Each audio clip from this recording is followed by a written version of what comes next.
Herkese merhaba. Bir cuma akşamı kamp için yola çıktık ve Dortmund'a 1,5 saat mesafedeki geçen sene geldiğimiz bu kamp yerine geldik. İlk olarak resepsiyona geldik. Saat 6'ya kadar açık.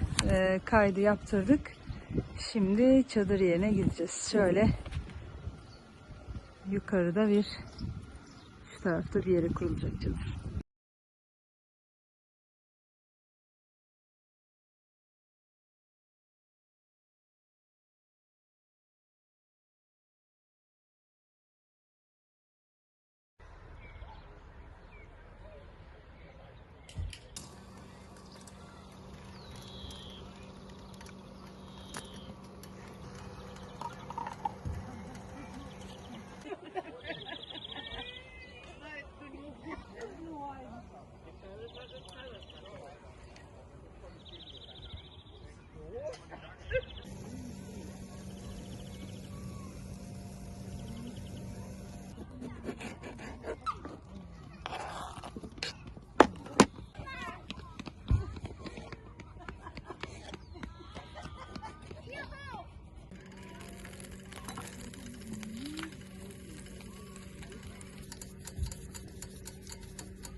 Saat akşam 9. Güneş birazdan batacak.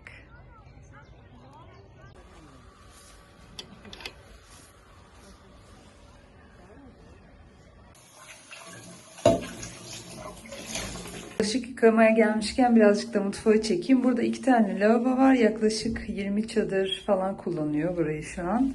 Böyle gördüğünüz gibi herkes geliyor, yıkıyor bulaşığını ve tertemiz bırakıp gidiyor.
Kampın ilk sabahından günaydınlar. Şimdi saat 8 civarı. Bir koşuya gidip geleceğim. Birazcık çevreyi keşfedelim. Burası bir baraj gölü. İnsanlar suya girmiş. Ayrı bir koşu yolu yokmuş burada. Yoldan gidiyoruz ama şu an trafik yok. Gelen araçlarda çok dikkatli bir şekilde geçiyor.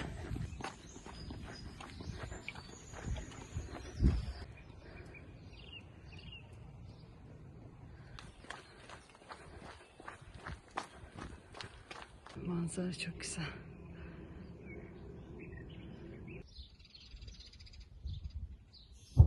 Koşuyu yarıladım. Kamp alanı şu karşıda.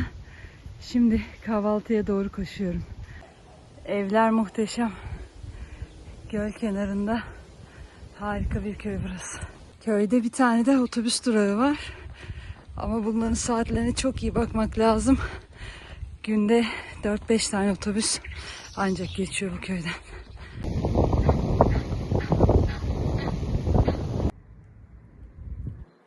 Koşu sonrası dayanamadım, göle girdim. Hiç kimseler yok burada, bayağı ortam sakin.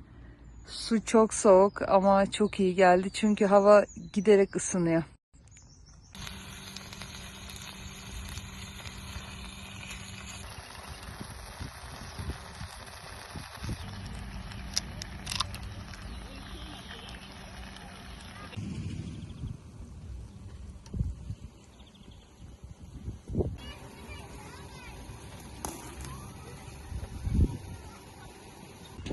Yağmur geliyor. Bakalım bir saate şöyle bir saat iyi bir yağmur bekleniyor radara göre.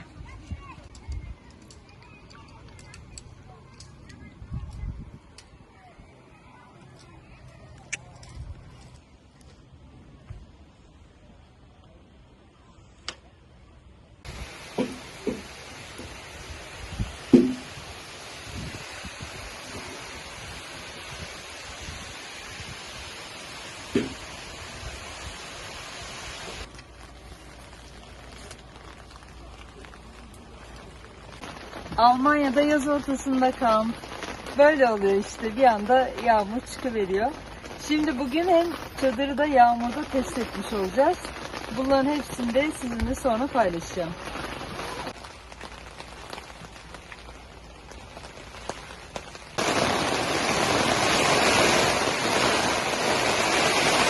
Hadi size biraz kampı gezdireyim.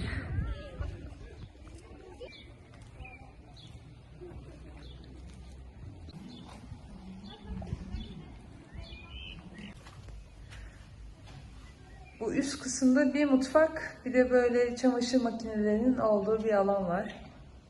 Resepsiyon arka tarafında piknik alanları var. Şu binada böyle toplanma alanı gibi. Burada işte bu Euro 2024 maçları oynatılıyor şimdi. Akşam ben de bir maçı burada izleyeceğim.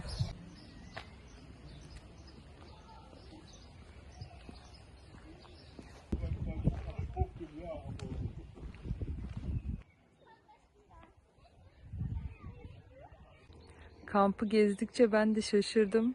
Yani bizim olduğumuz alanın bir iki katı da öbür tarafta varmış. Bir sürü karavan var. Bunların bir kısmı böyle yazlık ev gibi kullanılıyor. Yani sabit karavanlar. Onlar da mesela sezonluk, aylık kiralanabiliyor. İnanılmaz bu Almanların karavan sevdası gerçekten de.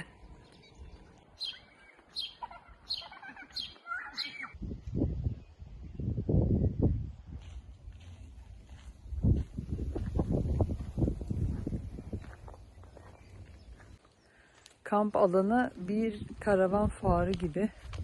Burada aklınıza gelebilecek her markanın karavanı var. Eski modelleri, yeni modelleri. Hani karavan arayan birisi için gayet güzel bir ortam.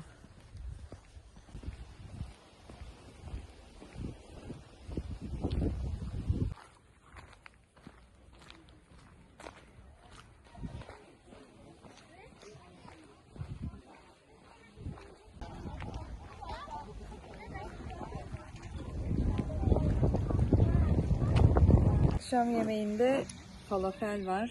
Bir de güzel bir salata yapıyoruz yanına. Kampta genelde böyle farklı yiyecekleri denemeyi seviyorum ben de.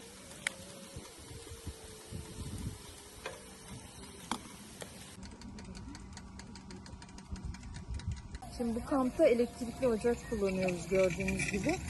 Almanya'da çadır kampında yer seçerken elektrik almak istediğinizi söylerseniz size ona göre farklı alanları veriyorlar. Bizim de bu alanımızda günlük 5 kW elektrik dahil. Bir de hemen yakınımızda bir su musluğu var.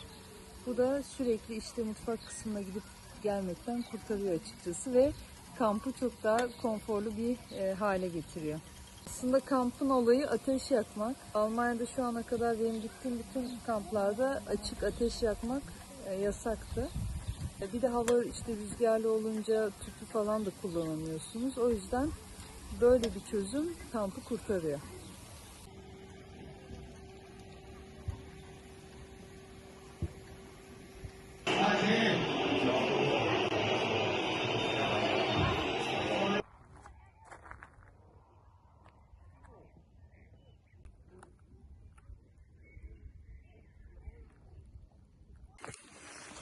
Saat 4:30. Hava çok soğudu. Şu an 8 dereceydi hava. Bayağı soğuk. Artık toparlanma vakti geldi. Saat 10. 11'de çadırı yerinden kaldırmış olmamız gerekiyor. Kamptan da en geç 11.30'da ayrılacağız. Bitti. 2 gün çok hızlı geçti.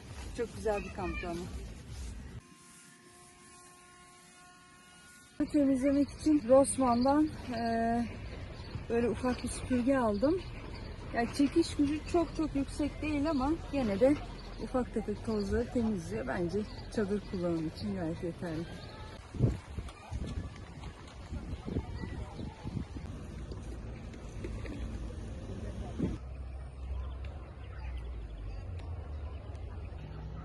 Göl kenarında bir tören yapılıyor. Vallahi ilk kez böyle bir şeye denk geldim. Şimdi gidip bir bakayım ne var ne yok diye.